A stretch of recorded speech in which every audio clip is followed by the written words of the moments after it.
Every now and then we come across a movie, watch it, and realize that doing a review on it is probably a bad idea. Either we didn't like it, or we thought the themes in the movie were not something we thought aligned with our values. Other times it could be that we think you, the viewer, might not be interested, or some even more crazier, sillier reason. In this video, we're going to check out the 6 movies we watched recently that we refused to review and give you the reasons why. And since we've never spoken about most of these films, consider this their first ever reviews on this channel. Welcome to Asian Film Fans. First up is the Chinese propaganda puff piece 1921. Commissioned to celebrate the 100 years of the Chinese Communist Party, this so-called historically accurate movie makes the grave error of thinking that people have no idea what really happened and will believe anything their favourite movie actors tell them. Indeed, the film has a pretty decent cast of well-known Chinese actors who most likely accepted the role for other purposes than the desire to be in a film like this. While the film attempts to bring a bit of insight and humanity to characters such as Mao Zedong and the intellectual movement that inspired workers to rise up against the government of the day and take control, in reality, 100 years later, we know that China is a different beast, and the workers are more repressed now than they were when the party was formed. Not to get too political, but the movie's glorification of Marxist learnings and the ideology of communism and socialism would at least be mildly acceptable if they dared to challenge the possible negatives that come with it. But all of that is ignored. The famines, the mass killings, the ostracizing of the intellectual elite by the party after they gained power flies in the face of the message of the movie, that it's the working class who are the backbone of the party. Also, the irony of portraying elements such as protesting the government and organizing worker movements that are currently banned or heavily restricted in modern China by the CCP should be seen as offensive to a modern Chinese audience, or at least should give them some inspiration.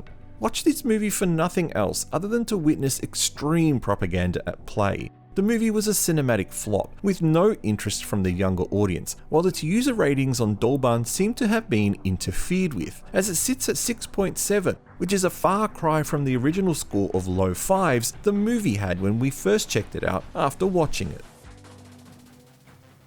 You're going to notice a theme with this list, and it's propaganda. Chinese Doctors was released the same year as 1921, in 2021, and tells the story of the initial virus outbreak in Wuhan and how the doctors at the Wuhan hospital worked around the clock to identify what the virus was and how they could treat it.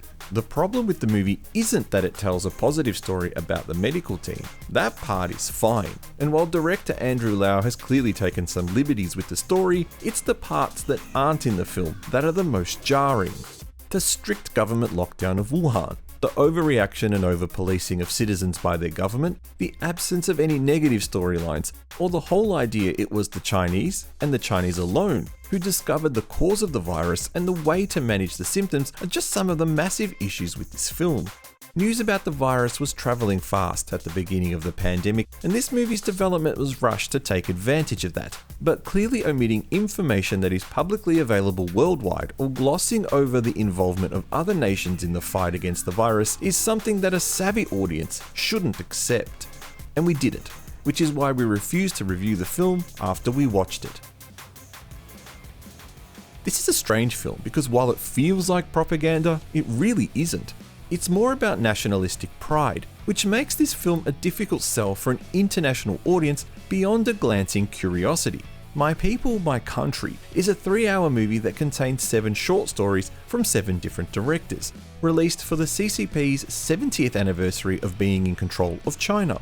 The stories contained are about 7 important events in recent history from the viewpoints of ordinary citizens. There's a tale about a man who created the automatic flag-raising system at Mao Zedong's inaugural speech, a taxi driver who wins tickets to the Beijing Olympics opening ceremony, 2 young thieves who welcome the first Chinese astronaut back to Earth in the desert, the Hong Kong handover, a young boy who is responsible for the TV signal for his street of the 1984 Olympic broadcast of the historical gold medal won by the Chinese women's volleyball team, the first female fighter jet pilot, and a tale of the team who created China's first atomic bomb.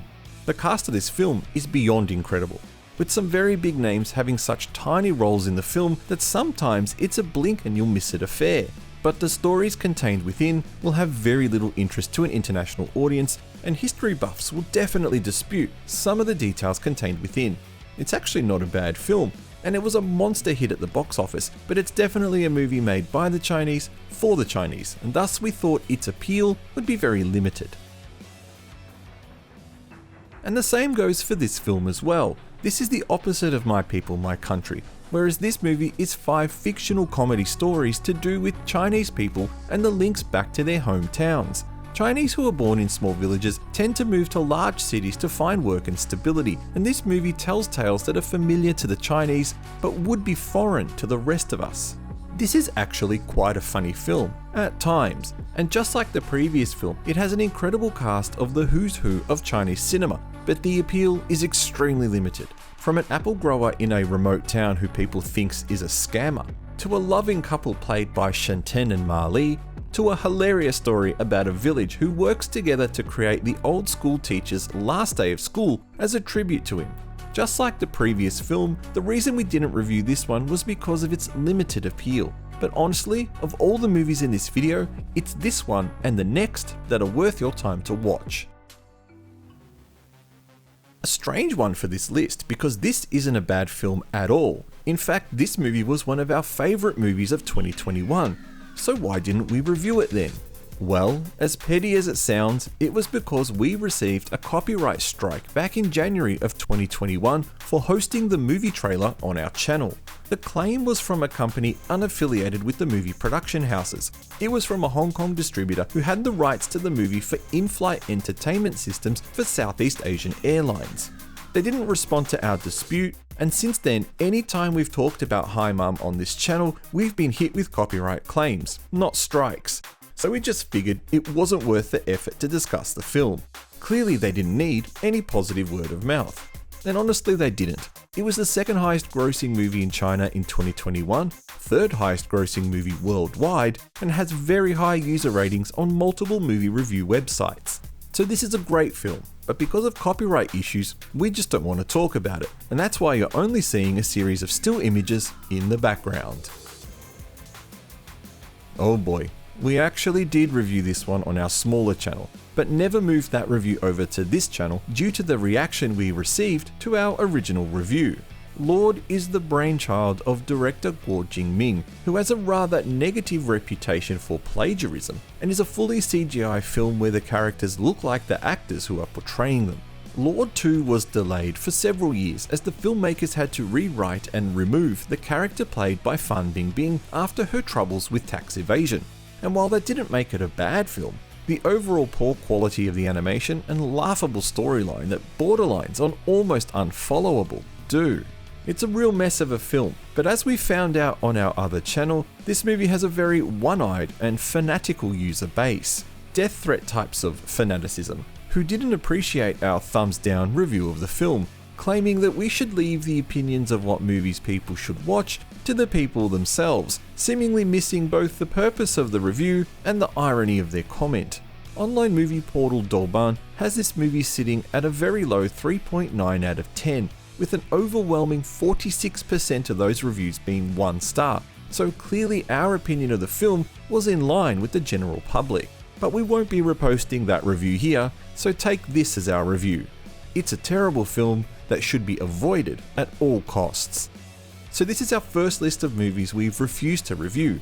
In future videos we'll have movies from other countries, not just China. Have you seen any of these films, and what did you think of them? Thank you for watching. Please press the like button if you enjoyed, and we'll see you in the next video.